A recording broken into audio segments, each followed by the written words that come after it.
would you do if everything all around suddenly got flipped and turned upside down? If floors became ceilings and basements became roofs, would you be right side up or upside down too? You see, this world thinks in ways that are topsy and turvy, but don't fear getting lost. Live a life that is worthy. For God shows us the way, and His ways are best. If we choose to obey, we'll always pass the test. So consider these stories. They are true, they are wise. Do learn from them, and let them all be your guide. If you do, you won't confuse your upside with your down, and you'll never get lost in upside down town. Did you know that we live in an upside down world? We do. It's upside down because often what the world tells us we should do is the opposite of what God would want us to do. It's like the world sees everything upside down compared to God. A great example of this is found in the idea of forgiving others. Forgiving someone can be a difficult thing to do, can't it? Especially if we have to forgive someone over and over.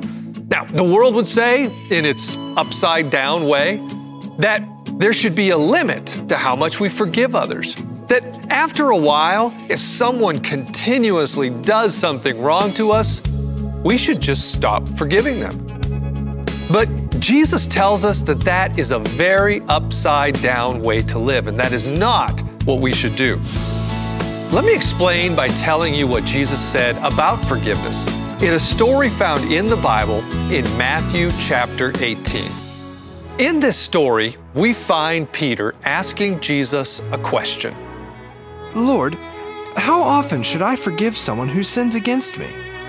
7 times? Now, Peter was asking Jesus this question because there was a group of religious people called the Pharisees. And they said that you should only forgive someone up to 3 times. After that, if they did something to you, you wouldn't have to forgive them anymore. Let me give you an example of what that might look like in your life. Let's say a friend comes over to your house to play. And while you're both goofing off, your friend steps on your favorite video game, breaking it. And oh, when she does, she feels so bad. And she says, I am so sorry. I didn't mean for that to happen. Will you forgive me? Well, you think about it and you decide that you will. I mean, you can always get another game. But then a little while later, while eating lunch, she turns around to grab something off the floor, and in doing so, she knocks her drink over and it spills all over your new shirt.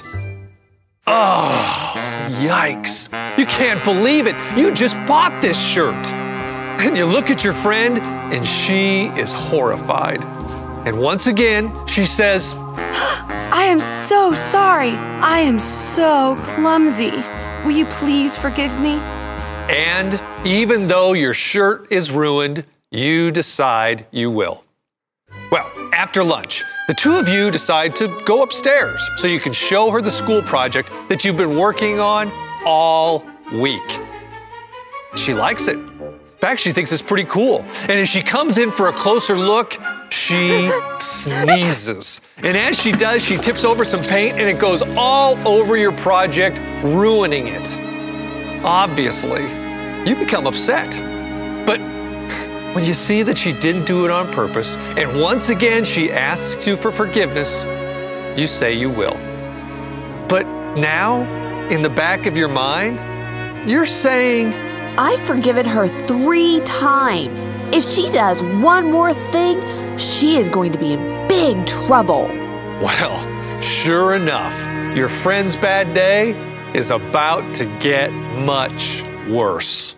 Right before she has to leave, her feet get tangled up in her untied shoelace and she knocks over your father's TV tray. And that launches buffalo wings and cheese dip all over your brand new video game console, which causes the console to short out, which sets the curtains on fire.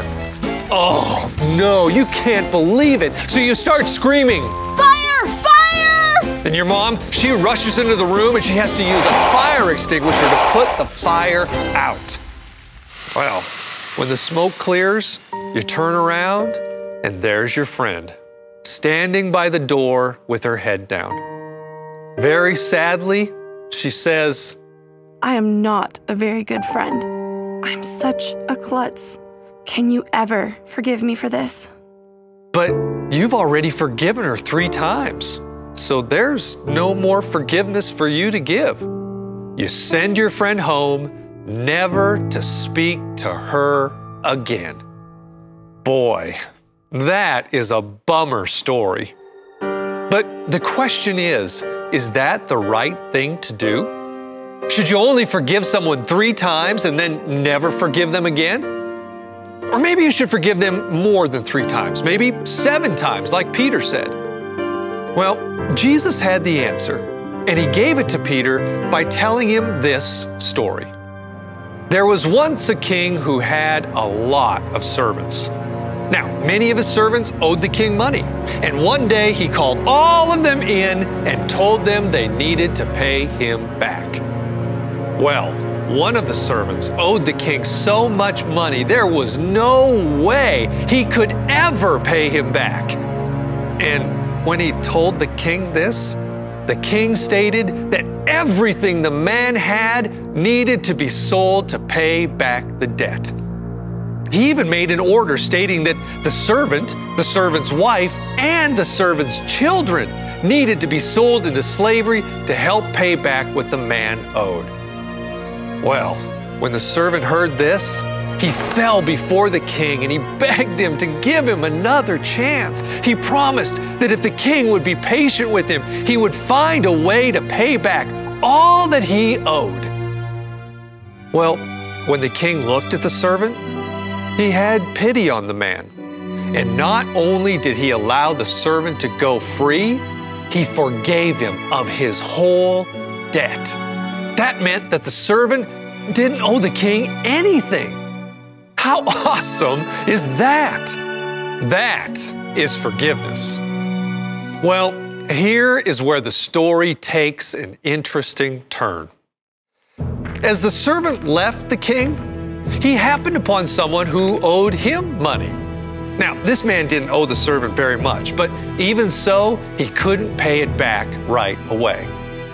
Now, you would think that since the servant was just forgiven this huge debt by the king, that he would be gracious and forgive the man of this debt, or at least give him time to pay him back. But no. The servant seized the other man by the throat and he told him, "You need to pay up now."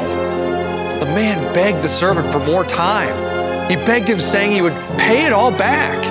But the servant had no mercy.